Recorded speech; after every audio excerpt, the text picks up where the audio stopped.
Hey there viewers, some offers sound life-changing until you realize why they're being made. One former employee says they were offered $500,000, 0 cents to erase footage from Oprah's school.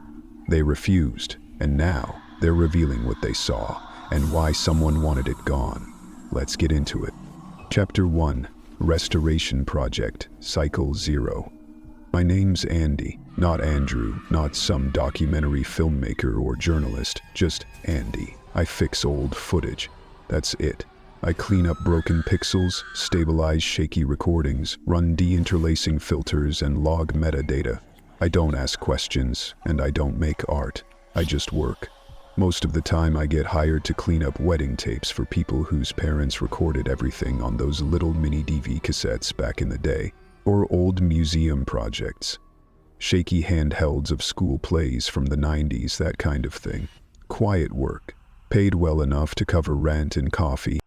That's why the email I got 2 weeks ago felt strange. The sender wasn't a name I recognized. The company listed was Origo Communications, based in Johannesburg. I looked them up, and they had a slick but thin website.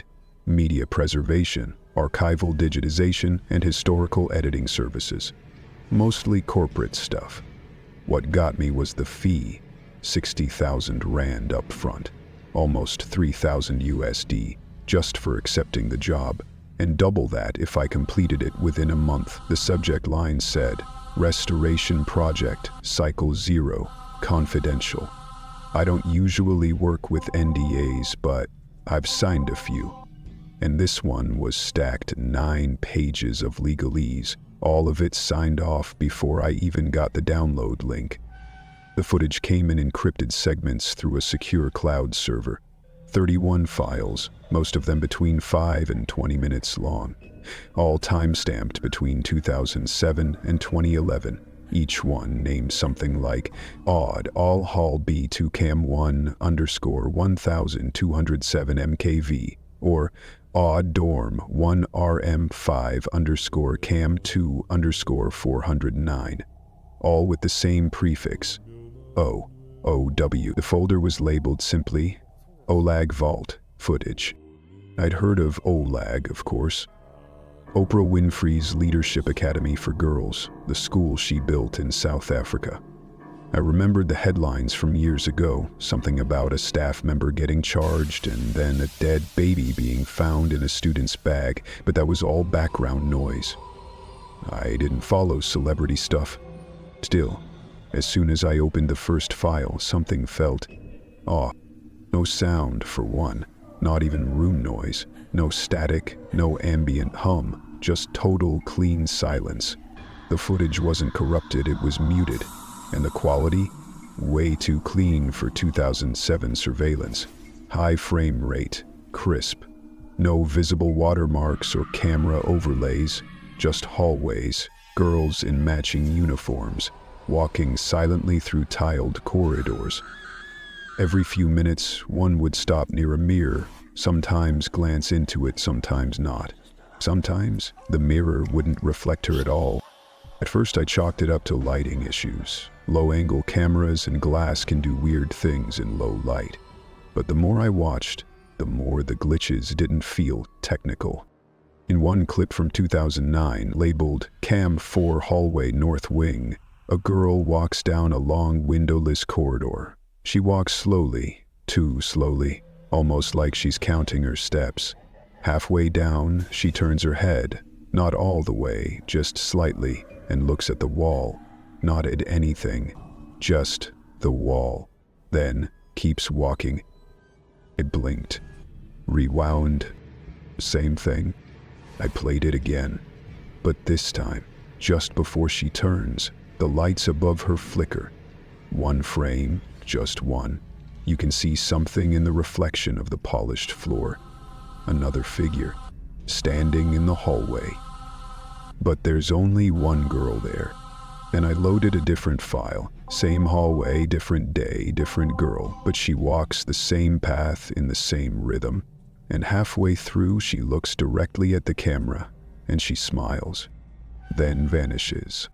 I don't mean she walks away. I mean, one frame she's there, the next, nothing. No blur, no fade, just gone. I scanned the frame for compression errors, masking glitches, anything. Nothing.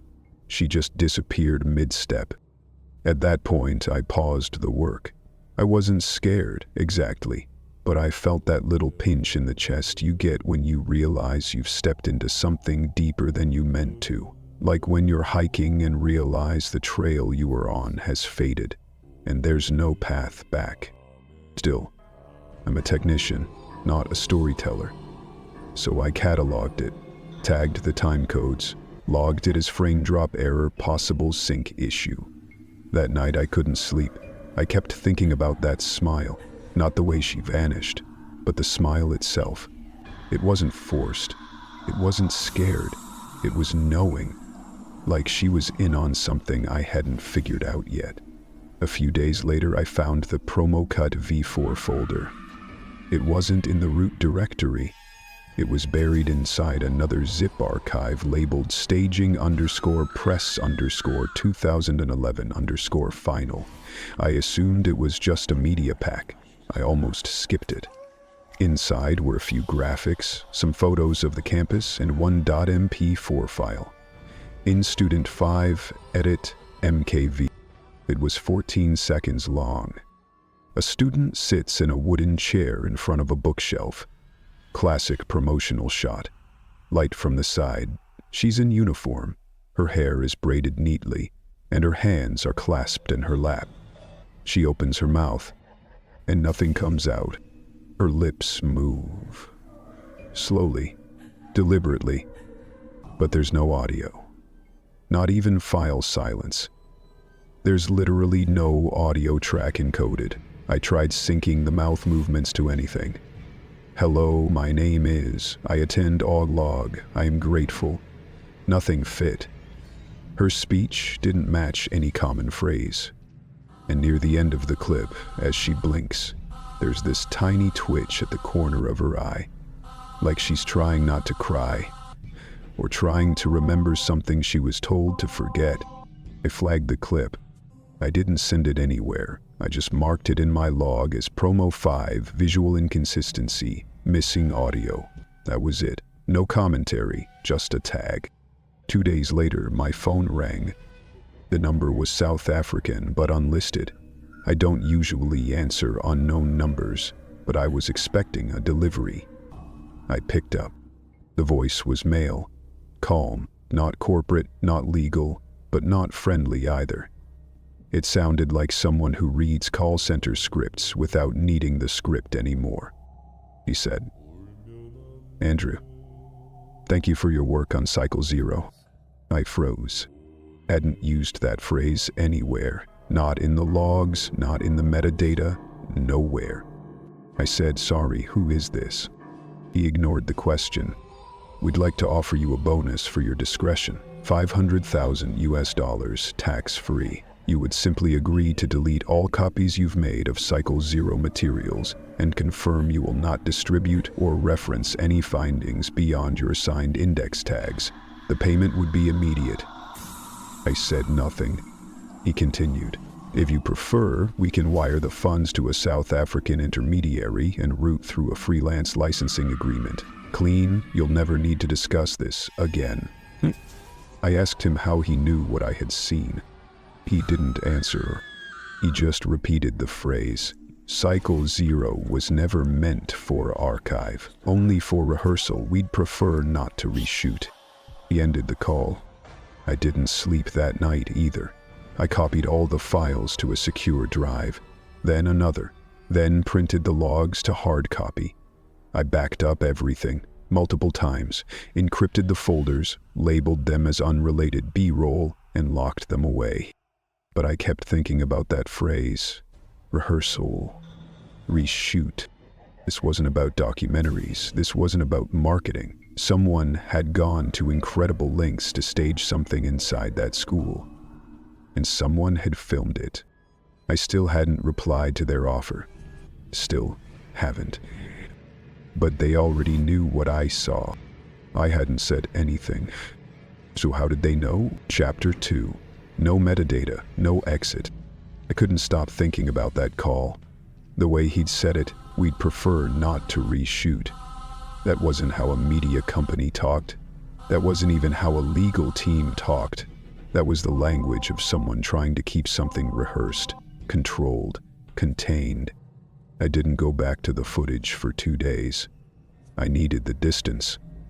I kept the drive unplugged, tucked into a fireproof case under my desk. But eventually, curiosity, or something heavier, pulled me back in.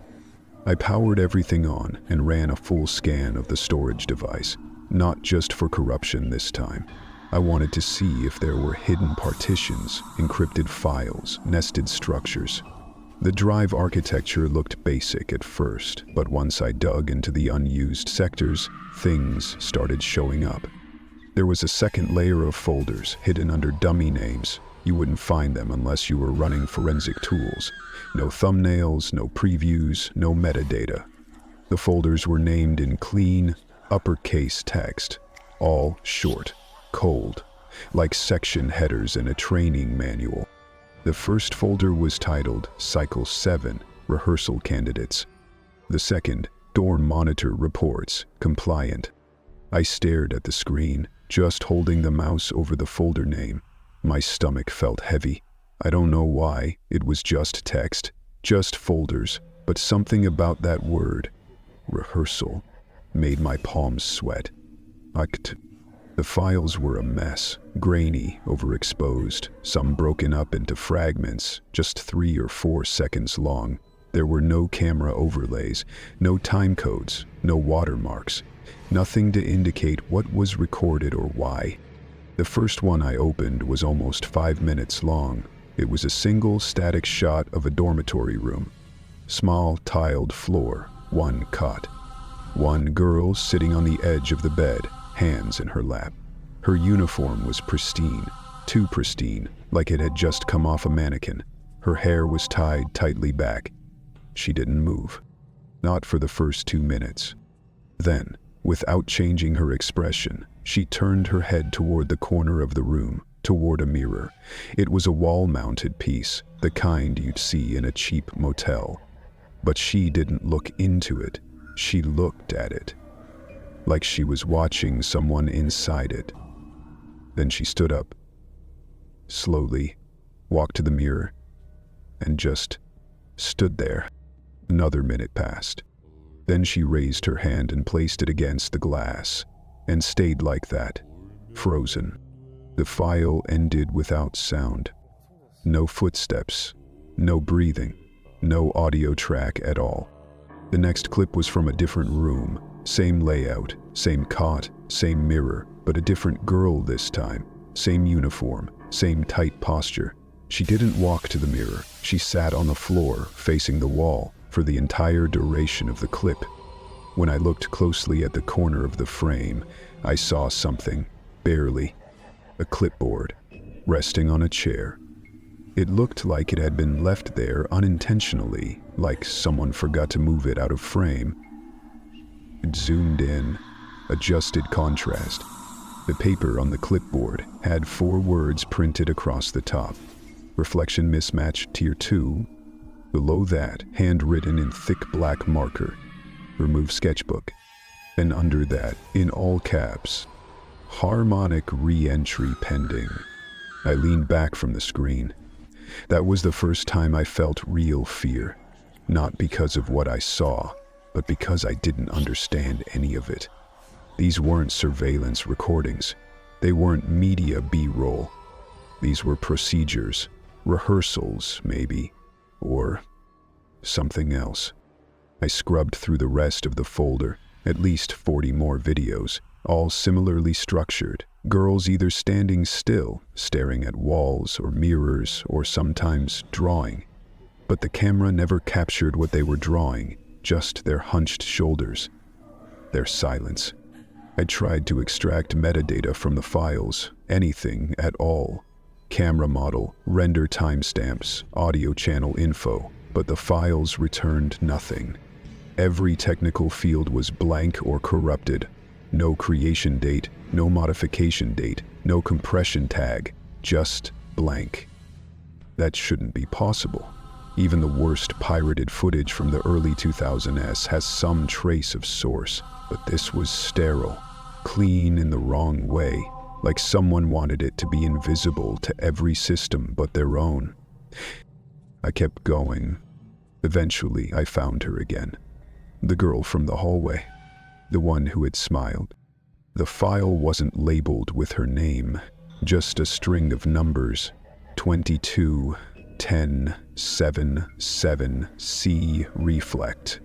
The shot was back in the same corridor, same flickering light overhead, but this time something had changed. Her posture, the way she moved. She wasn't walking this time. She was standing still, facing a wall of windows that looked into a courtyard. Her reflection wasn't there, not even faintly, just a blank pane of glass. I paused the video, rewound, played it again. Same thing. No reflection, but the objects around her, the hallway railing, a vase in the corner, all reflected perfectly. It wasn't a camera trick, it wasn't an angle issue, it was intentional. Then she turned, suddenly, and walked out of frame. The moment she left, her reflection appeared, in the window, walking a half step behind. That's when I closed the file. My hands were trembling. I stood up, paced the room, went to the window just to remind myself I was still there, still visible, still real. My laptop pinged. New email. Subject, immediate termination request, cycle 7. From Origo Communications. The message was short. Too short. Do not copy anything. Do not catalog cycle 7. Return the drive immediately. Oh please, no signature, just that. My heart was pounding. I hadn't shared anything yet. I hadn't reported any findings. The only thing I'd done was flag a promo video and catalog footage locally. But somehow, they knew I'd found cycle 7. I didn't respond right away. Instead, I unplugged the drive and slid it into its foam casing. Then I pulled out a blank SSD, one I used for emergency recovery, and made an encrypted clone of the entire subdirectory. I hid it in a compressed partition behind a dummy video file labeled wedding_March_drone footage 2022 mauve. And that was the night I realized this wasn't about restoring media. This was about containment. This was about making sure nobody ever saw what these girls were made to do. Or worse, what they remembered. I zipped up the clone, added 2 passwords, locked it in my steel drawer, and sat back at my desk. The cursor blinked in the reply window to Orico. 5 typed. I never said I copied it. Then I hit send and waited for whatever came next. Chapter 3. The Lost Sketchbooks. Don't remember how I found her name. It wasn't in the footage, and it wasn't in any of the files that came with the drive, but it kept showing up on old staff rosters I found archived online, half-broken PDFs from a newsletter Oprah's foundation put out during the school's early years. Her name was tucked into a single line. Thank you to our dormitory life coordinators, especially Sister Mariah Dutoit, for her dedication during cycle 1-3. Dormitory life coordinator, not quite a teacher, not a nurse, just someone who watched over the girls, someone on the margins. And she'd been there before the scandals broke, before the headlines, before the lawsuits. I tracked her down the slow way. No social media, no recent articles, just a passing mention on a forum for church workers in the Free State province. Someone named Sister Mariah was now volunteering at a small church outside Bloemfontein, helping with orphan outreach programs. No photos, just a name and an address written half-right. Still, it was the closest I'd gotten to anyone connected to those tapes who might still be alive, and maybe not part of whatever this all was. The church sat on a dusty hillside road, small and beige, half the windows fogged with time and dust. It looked like a place people passed through, but didn't stay long. There were no guards, no cameras, just a cracked iron gate and a wooden cross nailed to the door. I didn't call ahead. I didn't know what I would say.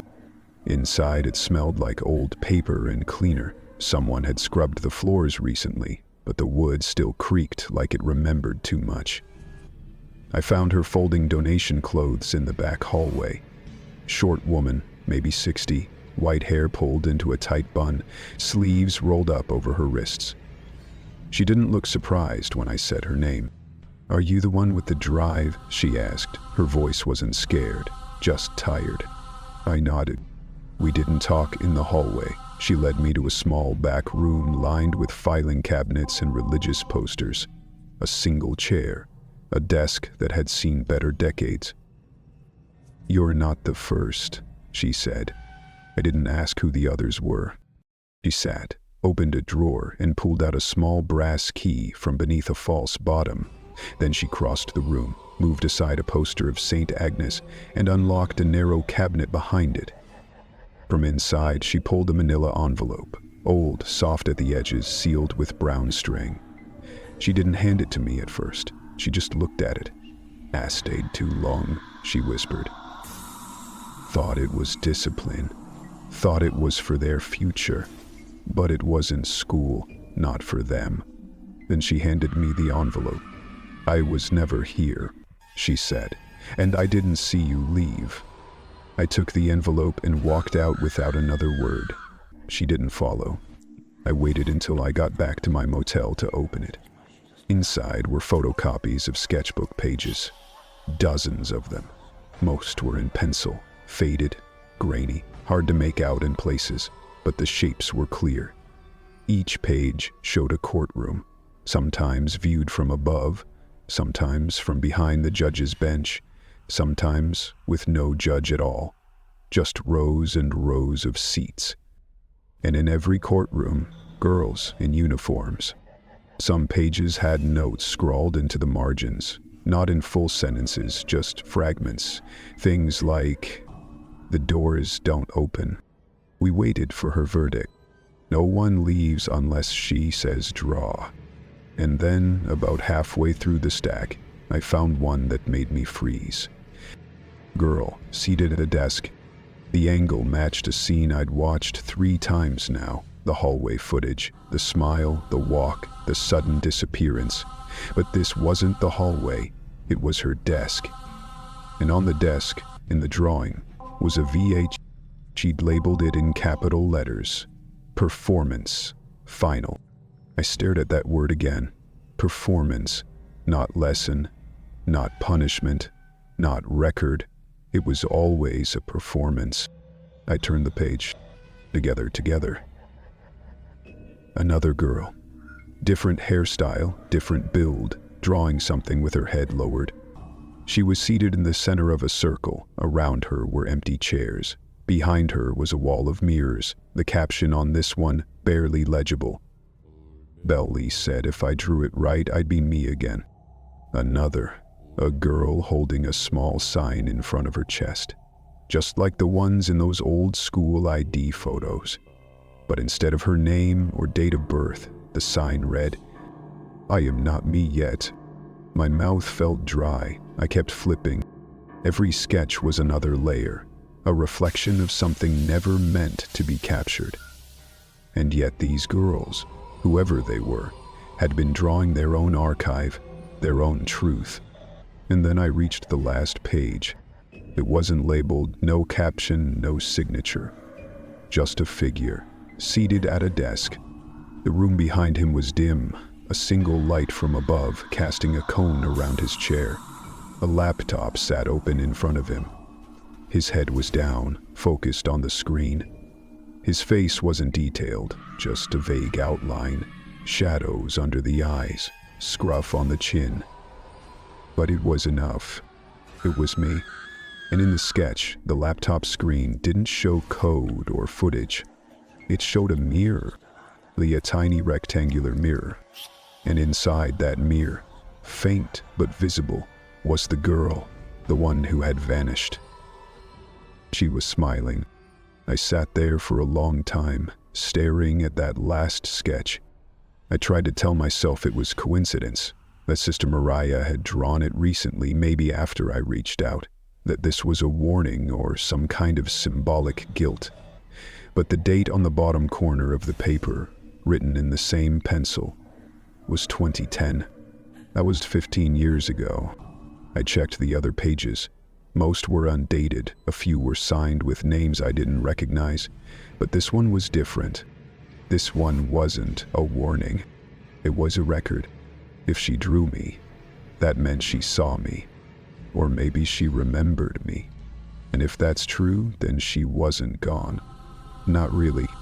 She was still in the footage. Still drawing, still waiting. I flipped to the last page again, and the girl had drawn me. Chapter 4. Playback pending. Begin audio log. It's 2:47 a.m. motel outside Kimberly.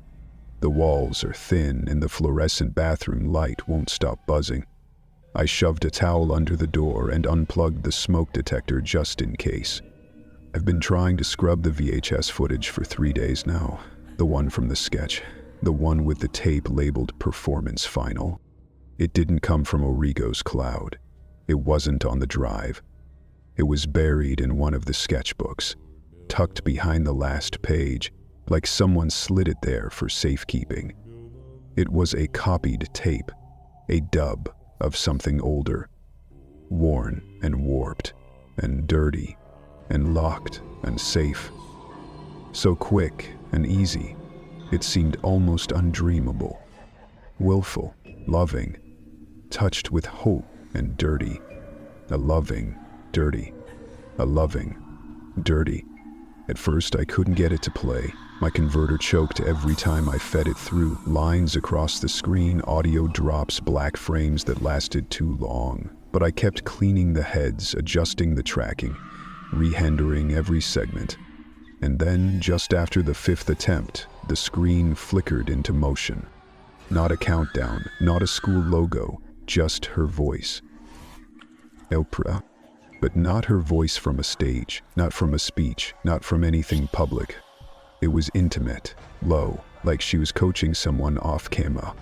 She said, "Teach them to perform obedience, and they'll confuse it with identity." That was the first thing. No context, just that. Then came the footage. It opened on Oprah sitting in a chair. Not her usual stage chair, just a plain wooden stool, a draped curtain behind her. She wasn't facing the camera. She was turned to the side, rehearsing a line over and over. "I see you. See you. I see you." Each repetition was slightly different. One warmer, one firmer, one almost mechanical. Behind her, a whiteboard listed phrases in red marker. Validation loop, initiation trigger, Tier 1 approval language. Reinforcement phrase, "You're safe now." I paused, rewound, tried to zoom in on the notes. Then the frame cut. New scene. A girl, maybe 11, standing in front of a mirror. She wasn't looking at herself. She was crying, silently. Shoulders tight, fists clenched at her sides. No sound. Same as before, just the quiet flicker of the tape's tracking, struggling to hold. On the wall next to the mirror, someone had drawn a large spiral in red ink, thick, uneven, almost frantic. Below it, a chalk line traced what looked like a small rectangle, maybe a stage or a spotlight boundary. The girl was standing inside it. Another cut. Now we're in a narrow hallway, not one I'd seen before. It was darker, lower ceiling. The walls were painted with words, but only fragments showed up on the tape. Cycle, underscore, underscore, underscore, underscore. Compliance, underscore, underscore, underscore. Aggression, underscore, underscore. Harmonic, underscore, underscore. Like someone had tried to erase it but didn't finish the job. Another cut. This time the camera panned across a row of chairs. Girls sitting, all in uniform. None of them moved. Their faces were blurry, not from motion, but as if the tape itself had been altered or damaged. But their outlines were sharp, their posture identical, hands flat on their knees, heads slightly tilted down. Then I saw her again, the girl who vanished. She was sitting in the second row. But her face wasn't blurred. It was repeated 5 times, not side by side, stacked in the same space, like her reflection had fractured and was playing back at different speeds. One version of her blinked, another tilted her head, another stayed still. The eyes of each version pointed in slightly different directions. I froze the frame. My software refused to analyze it. Every time I tried to isolate the image, the program would crash. It wasn't a glitch. It was like the tape didn't want to be rendered. I let it play forward. The screen dipped into static for a full 6 seconds. Then came a door. A single frame. Metal, windowed, a plaque on the front. Reflection, training room 7. That was all. No sound, no voices. But something else was there, just below the window of the door. A small drawing, a stick figure hastily sketched in chalk, holding a square. A tape, the same tape I was watching. The loop was closing. I scrubbed forward again, frame by frame. Scene after scene blurred into each other. Girls writing on desks that didn't have paper, mirrors mounted in places mirrors didn't belong. Oprah in the same black turtleneck, rehearsing the same phrases over and over. "You're safe now. Basie, you did so well." At one point, she turned to face the camera directly, and she stopped smiling. She looked through it. Through me. I paused it there. Her eyes weren't angry. They weren't kind. They were knowing, like she recognized the person holding the remote, like she remembered them. I took a deep breath, let the tape roll again, and last scene played before the file ended. The courtroom, the same one from the sketches. Girls seated, no judge, no jury, just a circle of light in the center. A girl stood inside it, holding a sketchbook. She opened it, looked down, then looked up, and mouthed something I couldn't hear. But I swear, she said my name. I stopped the recording, closed everything, disconnected the drive, powered down. But even now, I can feel it. Not the footage, the rehearsal. Like it's not done yet. Like it's waiting for me to take my place. To pick up the tape. To sit in the light. To smile. They didn't erase the footage. They rehearsed over it. Audio log ends. Chapter 5. She was never missing. Excerpt from the sealed deposition of Nurse Helena Van Dyke, entered into court record under Protective Filing 116B. You've asked me about the girl they said went missing. They didn't call her by name. Not at first. We weren't given names when they first arrived. Just numbers. Most of them were grouped by intake cycle, dorm assignment, behavior tiers. Her tag was 7C/reflection unverified. I only learned her first name, Thandy, because another girl whispered it to her during lights out. She flinched when she heard it, like she wasn't supposed to answer to anything human. She wasn't on the printed roll call. Her bunk didn't have a placard. When medications were distributed, her pillbox came in a plain envelope, hand-marked with a red spiral. I reported the discrepancy 3 times. I was told by Director Mzamene herself, some of them are provisional.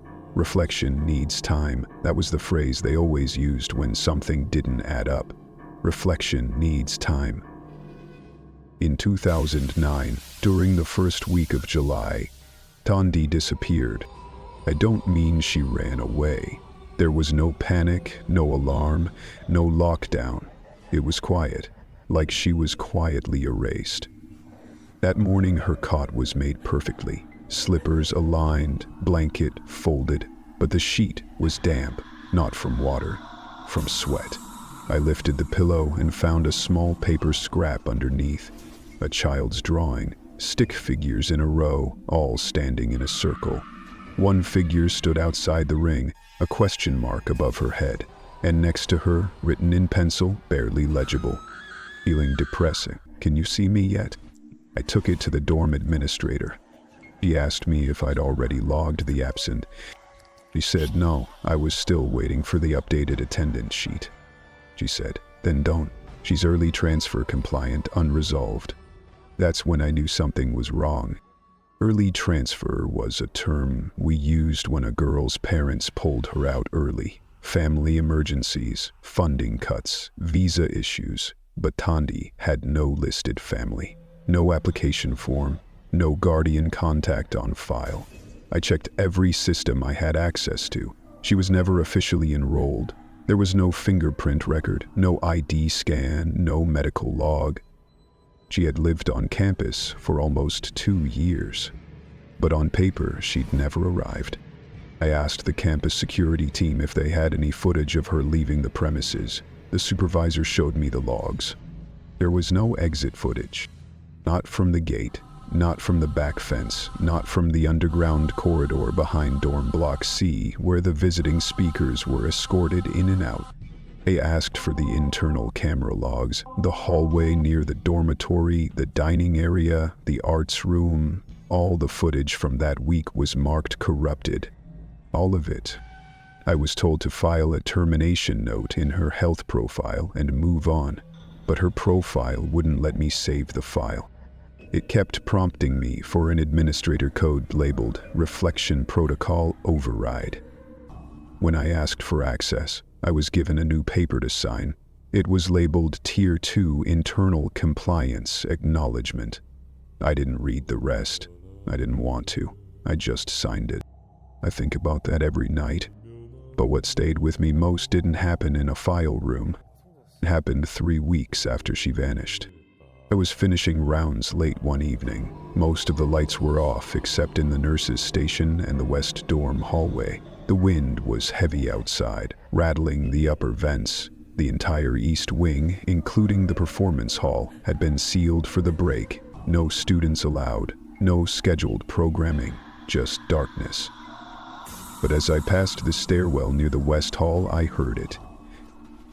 A humming sound. Low, melodic, childlike. A song I didn't recognize. Slow and steady, repeating the same 4-note pattern. I froze. It was coming from the performance hall. I radioed the night supervisor. She didn't respond. I walked to the locked doors, big double doors with brass handles that always squeaked. They were closed, bolted. But the humming didn't stop. I pressed my ear against the door. And then it did. Just silence. A moment later, the hallway light behind me flickered. And I saw it. On the glass pane of the door, barely visible, outlined in fog, was a handprint. Child size. Still fresh. I opened my mouth to speak, but nothing came out. I stepped back, and the handprint faded. The next morning, I returned to the same hallway. The glass was clean. Too clean. Wiped down, bleached. A small clipboard hung on the doorknob. I'd never seen it there before. It had one page attached. A checklist. Mirror compliant, unknown. Exit log, N/A. Transfer status, unconfirmed. Sketchbook retrieved. I didn't report it. I didn't want to be reassigned, or worse. We stayed quiet. But that night, I found something under my cot. A drawing. Same pencil, same hand. The girl, Thandi, standing in front of a mirror. But the mirror didn't show her face. It showed mine. I couldn't sleep after that. I kept the drawing hidden, locked in a Bible in the chapel library. 3 weeks later, that Bible was gone. I asked the other nurses. No one had seen it. I asked the chaplain. He said no one had touched the shelves in months. I left Oblig that year.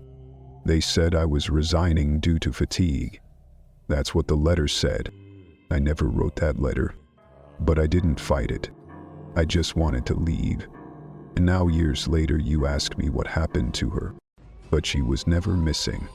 They kept her in the tapes. Because on paper, he never existed. Chapter 6. $500, 0 cents. K. Memory compliance rate, 87%. I didn't expect to see a manila envelope again. Not after Bloemfontein. Not after the sketchbooks. I'd been careful, kept the drives isolated, didn't upload anything, kept off-grid, but it was waiting for me on the motel pillow when I returned from a coffee run. No return address, no postage stamp, just a perfectly folded stack of cream-colored documents inside. Whoever delivered it didn't need to knock. The top page was marked Public Intelligence Division, Internal Memo, strictly non-circulating. Subject: Memory Containment, AULAG Archive, Related Contractors, Confidential Terms Proposal, Draft, not for review.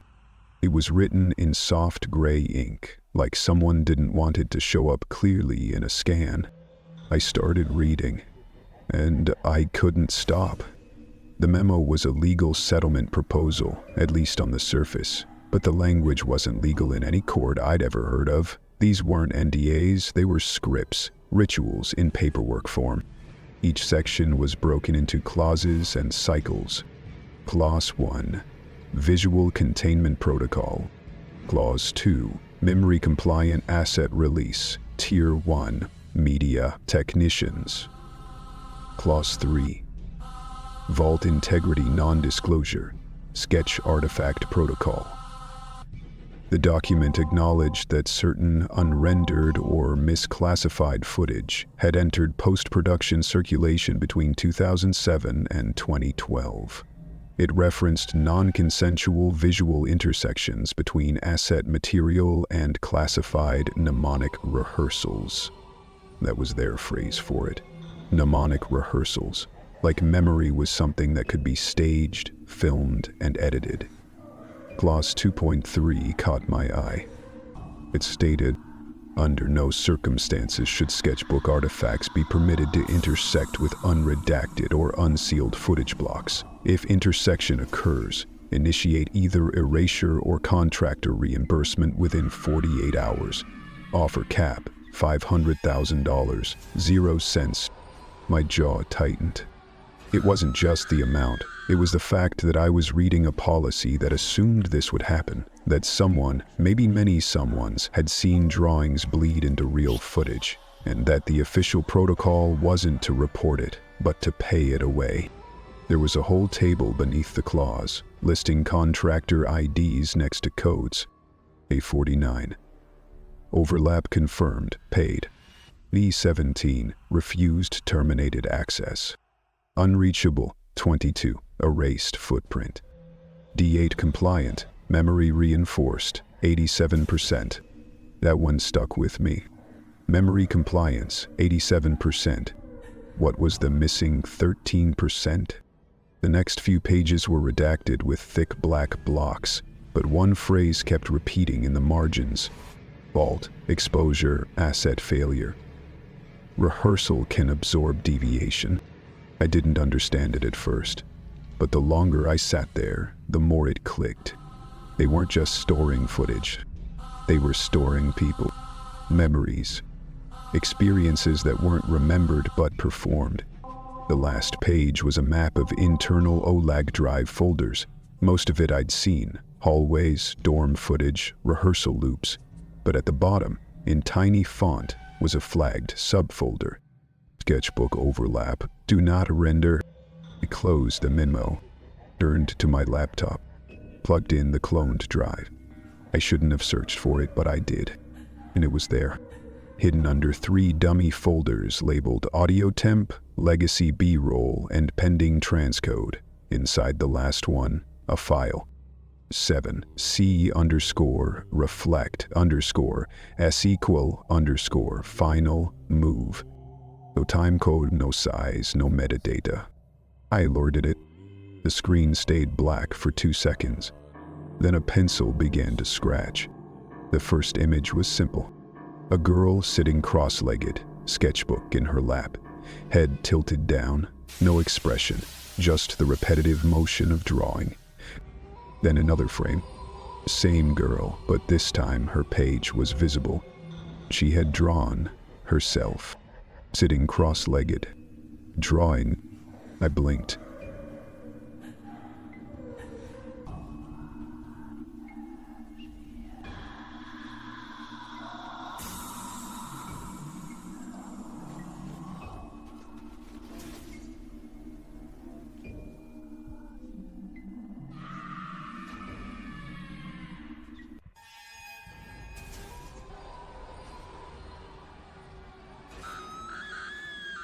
It's fun to hear you say that, Kurt. Hit pause. Rewind. Frame by frame, she was drawing herself, drawing. Each cycle slightly smaller than the last.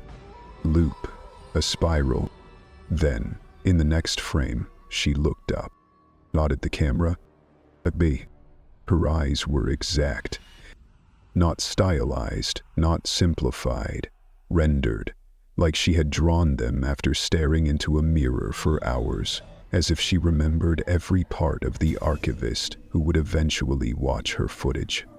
Then her hand moved again. The sketchbook in the video shifted, and the drawing changed. It wasn't her anymore. It was me. My posture, my desk, my cluttered keyboard, the same model laptop, the same mole on my right cheek I always forget is there. She had drawn me.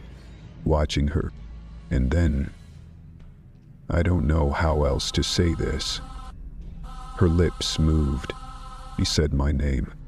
Not a whisper, not a guess. My full name. No audio track, just the movement. But I knew what I saw. I recoiled, pushed the chair back hard enough to tip it. My elbow hit the desk and the drive disconnected. The screen froze. But her face was still there. I'm looking, still waiting for the rest of the sketch to be complete. I didn't render the file again that night. I couldn't. She had drawn me once. What if she did it again? What if she already had? That's when I realized this wasn't about archiving old footage. This wasn't about preserving memory. This was a performance loop. A containment ritual. And they had cast me in it, not as an outsider, but as part of the act. I looked back at the legal memo, at the line that kept repeating, "Ursel can absorb deviation." I was the deviation, and now they were absorbing me. That's when she looked up and said my name. Chapter 7, The School Without Walls. Begin transcription. Recorded in audio only, 11:03 p.m. Room 14, Rand Motel, Johannesburg Bypass. Subject name withheld. You said you wouldn't bring a camera. Good. I'm only talking once. No mirrors. Leave the bathroom light off. I'll sit here on the tub edge. You sit wherever. You want to know about the school? Fine. But let's start with this. It wasn't a school. That word was a costume. Something they stitched over the real shape so parents wouldn't see the stage lights behind the walls. You walked through a gate, past a garden, shook a hand, and they told you it was a school. But there were no walls, just rooms pretending to have limits, just spaces dressed as safe. There was no dorm, just stages. Every hallway had tape marks on the floor. Blue X's, chalked outlines, black stripes that you weren't supposed to step past. They never said it outright, but if you stood in the wrong place during lineup, a red sticker appeared on your door the next morning. That meant silence day. No one was allowed to speak to you, not the other girls, not the staff. You were ghosted for 24 hours. That's what they called it, ghosted. A kindness was a cue. A silence was a punishment mark. Everything had weight, even eye contact, especially eye contact. They told us to smile for every guest, that cameras helped track progress, but some of us figured out which cameras were real and which ones weren't connected to anything. The fake ones blinked, the real ones hummed. The performance hall had no curtains, just mirrors. full length, stacked in grids along the back wall. We were told not to look into them unless instructed. If you did, you had to submit a reflection report. It was a form. 3 pages. You had to describe what you saw. If what you wrote didn't match the official model, you were sent to room 7. No one came back from room 7 the same. They moved slower, smiled longer, blinked in sync. I was marked Tier 2 compliant by the time I was 12. That meant I was allowed to start drawing again, as long as I kept it to sketchbooks they provided. Recyclable paper, controlled ink, 1 black pencil, no erasers. They told us it was therapeutic, but they also told us to never draw exits. That was a rule. You could draw your room, you could draw your desk, you could draw yourself holding a notebook, but you could never draw a door, not even accidentally. If you did, they'd remove that page, and the next time you opened the book, something else would be drawn there. Something you didn't remember drawing. The sketchbooks weren't for memory, they were for measurement. How much we remembered, how well we remembered it, whether it matched the approved rehearsal arc. I know you've seen the tapes. I can tell by the way you're breathing, the way your hands are tight around your knees like you're trying to hold something in. You've seen her, the girl who disappears. She wasn't an error. She was the first to remember wrong, and they couldn't erase her. So they looped her instead. You know what looping means, right? In theater, it means practice. In programming, it means containment. In OLAG, it meant punishment so precise it felt like affection. You asked why I agreed to speak with you. Why now? Why here? Because I want to give you something. BIS. Object passed to recorder. It's a UI, but not the kind you've seen. It's etched. Look closely. The casing is metal, sealed in resin. On the underside, there's a scratch. That wasn't a mistake. It's a spiral, and inside the spiral, a 0. This is cycle 0. Not 7, not 11, not the copies and edits they let slip into drives. This is the original rehearsal. The first mirror loop, the performance before they called it memory work. Before they built a campus around it. You think you're recording them, but the footage records you back. Every archivist, every contractor, every quiet helper in a booth pressing play.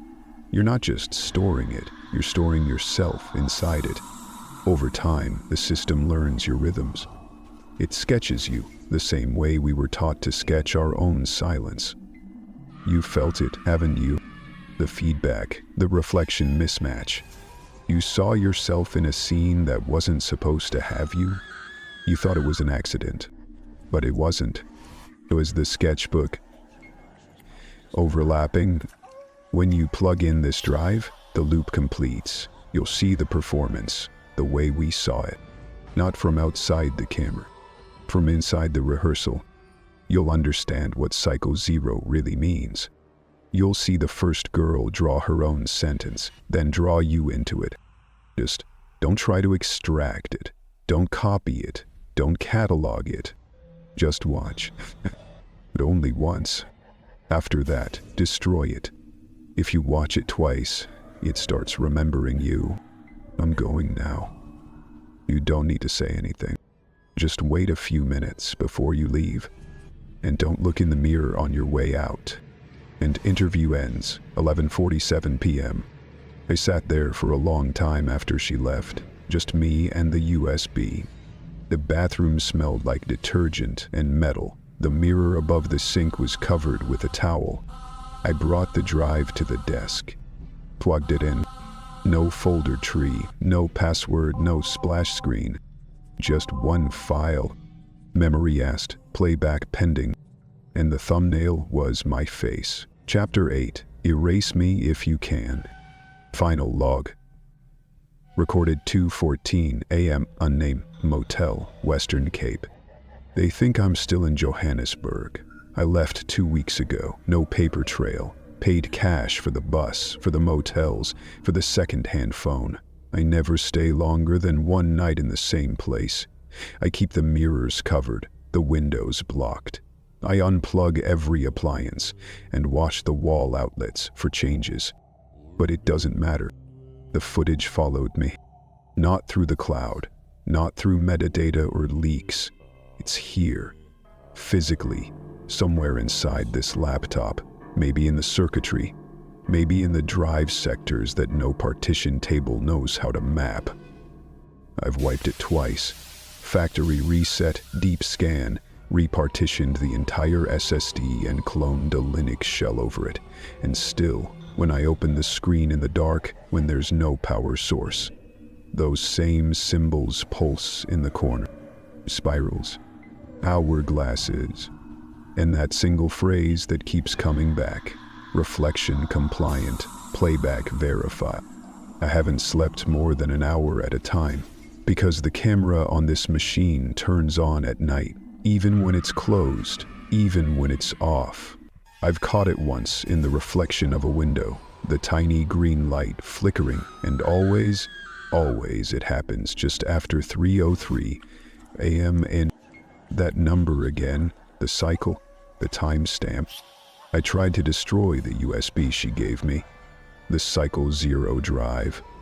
I crushed the casing, set fire to it, dropped the remains into a drainage pit off the N1 highway. But when I woke up the next morning, the laptop was on. The file was there.